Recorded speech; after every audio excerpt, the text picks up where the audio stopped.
Get your konjac sponge. You get charcoal and tea tree in your kit.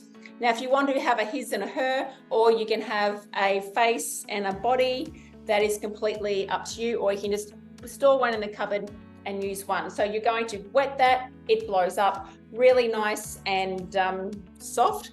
You're then going to wash your body with your konjac sponge. Now, nearly everybody is vitamin D deficient, and I know that it might be an old wives' tale, but please, I think that soap washes off vitamin D.